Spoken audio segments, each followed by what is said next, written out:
chapter on.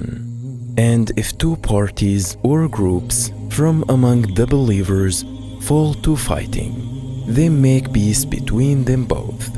Quran chapter 49 verse 9. Allah has called them believers.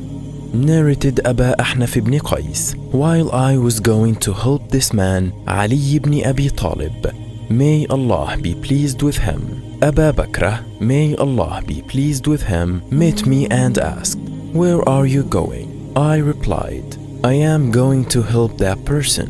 He said, "Go back, for I have heard Allah's Messenger, peace be upon him, saying, when two Muslims fight, meet each other with their swords, both the murderer as well as the murdered will go to the hellfire."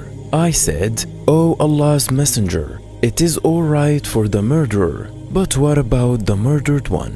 Allah's Messenger, peace be upon him, replied, "He surely had the intention to kill his companion."